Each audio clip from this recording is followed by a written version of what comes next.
সভাপতি জনাব মনোরঞ্জন পাটোয়ারি, জনাব মনোরঞ্জন পাটোয়ারি।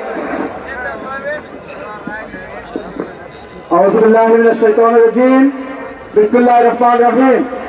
সংগ্রামী ভবানীগঞ্জবাসী, আজকের এই পথসভায় উপস্থিত আছেন আমাদের প্রাণপ্রিয় নেতা, আগামী দিন লক্ষ্মীপুর 3 আসন থেকে লক্ষ্মীপুরের জনগণের নির্বাচিত আগামী দিনের সংসদ সদস্য ডক্টর রেজাউল করিম ভাই।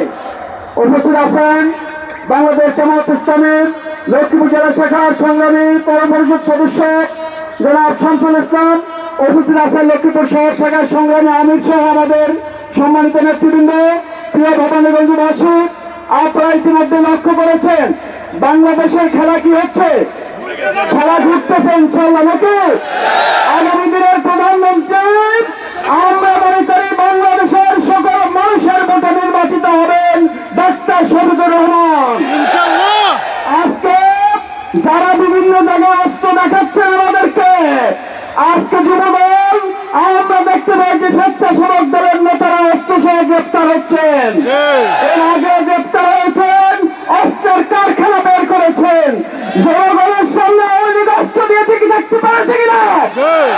সেনাবাহিনী, বিমান বাহিনী, পুলিশ বাহিনী, র্যাব, বিডিআর, পুলিশ দিয়ে যাদেরকে দমানো যায় নাই, এই রিক্সা শ্রমিক, এই সাধারণ জনতাকে অস্ত্র দিয়ে দমিয়ে রাখতে পারবেন না ইনশাআল্লাহ।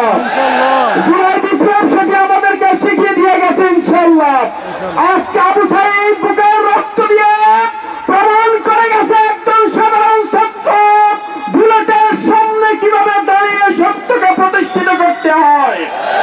আজকে সত্য হচ্ছে একজন রিক্সা শ্রমিক, কালকে আমরা ভোট চাইছিলাম ৩৯টি সালে, আমরা বললাম যে ভাই আপনার ভোটটা দাঁড়িয়ে পাল্লা দিয়ে, প্রায় স্যার আমরা 6 ভোট আছে আমার পরিবারে, সবাই দাঁড়িয়ে পাল্লা দেবেন ইনশাআল্লাহ।